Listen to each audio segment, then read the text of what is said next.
are going to take on the Oklahoma City Thunder in a game that is an absolute must-win. The Lakers lost to the Memphis Grizzlies. Although it was a tough battle, they couldn't stop Ja Morant, and they couldn't stop themselves from turning the ball over. 26 turnovers and led to 39 points is just not going to get it done, right? And hopefully the Lakers can come in, go into OKC, and really get a much-needed win, especially against those teams that are in the standings with us, fighting for seeding. Although Oklahoma, I don't think, is trying to get to the playoffs as much as the Lakers are. I think they're more than happy to kind of fall down into the seedings and try to get a good draft pick. But nonetheless, it's going to be a battle, right? No team is just going to lay down and just say, okay, let's let the Lakers blow us out on our home court, anything like that. So again, this is a much-needed win, especially against a team that has already beaten us. So we need to get as many wins against these teams, period, but especially Oklahoma City for like tiebreaker purposes and all of those things. So I expect us to really come out with some seriousness, with some tonality, especially when you look at the standings, right? Lakers are only 3 games out of sixth place. They're only 2 games out of 8th. Like, they're right there as far as the standings go. They're only a game out of a play-in spot. And so if they could get this win against the Thunder, that would be absolutely huge, especially with everybody continuing to lose. That really helped us. I mean, even the Clippers are on a losing streak. Dallas is 1-4 with Luka and Kyrie.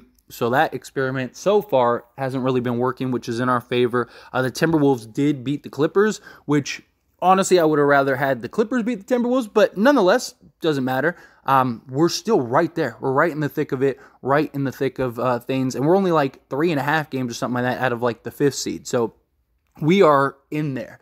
But we need these wins. We need the wins against the Timberwolves, the Mavericks, the Pelicans, the Jazz, the Oklahoma City Thunder. Those are the ones that are more important than anything, because those are the ones that are going to keep us ahead in this standing race and allow us to kind of, just collect the other wins from the other teams to kind of just keep us ahead. That's the idea. That's the goal. But unfortunately tonight, we are without our big 3, right? We are without our 3 best players, and LeBron James, who he's likely going to be out for several weeks. Sounds like it's going to be 2 to 3 weeks, but we've even seen reports that is like could be several weeks. LeBron, based on the information we got last night during the game, LeBron is supposed to meet with a specialist, that he's not going to Oklahoma City, that he's going to meet with the specialist to talk and figure out exactly what is wrong and what the time frame for return and stuff like that is. So hopefully we'll get some concrete information as we move to the coming days, because LeBron's injury is still really up in the air, and it would be nice to kind of get an understanding and an idea of like, okay, this is exactly what is going on. There's all kinds of YouTube doctors and all kinds of like people in the comments that think they're doctors and stuff like that are diagnosing what is wrong with LeBron, but we don't know exactly what is wrong with LeBron yet. Hopefully we'll find out soon. But then D'Angelo Russell, D'Lo, he got that ankle sprain. They made the announcement last night that he's not going to play, that they're looking to have him return for Minnesota. Very likely for precautionary reasons, right? You don't want to rush him back too soon and then he injures that ankle even further, especially when we don't know how long LeBron James is going to be out for. We're definitely going to need D'Lo to be that playmaker, to be that second scorer, to be that guy to just kind of keep us afloat while LeBron is out with Anthony Davis. So definitely excited to see him in Minnesota, especially against his former team. I imagine he's going to ball out. I imagine that he's going to want to show, like, hey, look at the mistake you guys made. Look at the guy that I can be, the player that I can be, and really kind of just go on a tear against them. But nonetheless, tonight, we got the news that Anthony Davis is out, that he won't be playing the back-to-back. Anthony Davis hasn't played a back-to-back since like November, I believe. This is kind of expected. And I know a lot of people are going after Anthony Davis. A lot of people are like, oh, look, street close this, street close that. Like, these decisions aren't on Anthony Davis. Anthony Davis isn't going to the organization and saying, oh, I don't want to play back-to-backs. Right? Like, this is an organizational decision. The organization or Coach Ham or whomever are saying, hey, let's rest Anthony Davis. The last thing we need is him to get hurt also. And now we don't have LeBron or AD for the foreseeable future, and we're out. And that's it. It's done. This isn't an Anthony Davis decision. I don't think Anthony Davis would be like, oh, I don't want to play the game of basketball. At least I hope not. But everyone just assumes, oh, Anthony Davis, look, here's Anthony Davis again, da-da-da-da-da.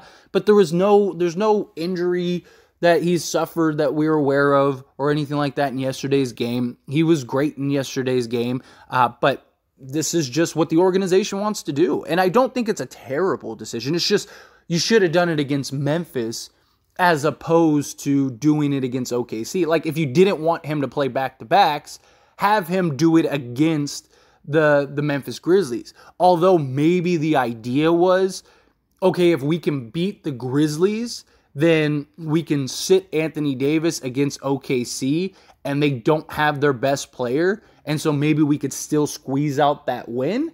That could have been their thought process of like, okay, well, if we play Anthony Davis actually gives us a chance to win against Memphis. And if we can beat Memphis, then that just is huge for us. Anthony Davis could get the rest on the back end of the second game, and we actually still have a real shot to win it. That's probably, my guess, is what the thought process was. But regardless, I mean, if they were going to make that decision, I would have rather them sit the Memphis game, because you're probably not beating Memphis regardless, which we didn't. And, I mean, not that we can't. It's just a lot harder without D'Lo. I think, look, if D'Lo played against Memphis yesterday, I really think we would have won that game. Because I think, one, the ball would have been in his hands a lot more than anyone else, and I don't think he would have committed 26 turnovers. Also, you would have had that other scoring punch, the other guy to just kind of help us close out late, especially when we were getting in these slumps where we just couldn't buy a bucket. I think you could have just given it to D'Lo and allowed him to create, and he would have been able to generate buckets during that time, especially when Ja was just going on his tear. I think you could have had D'Lo to kind of help match that a little bit. Not that D'Lo would have scored 28 points in the third quarter, but, just give us a couple buckets here and there. But regardless, we lost that game. Very likely we're going to lose that game.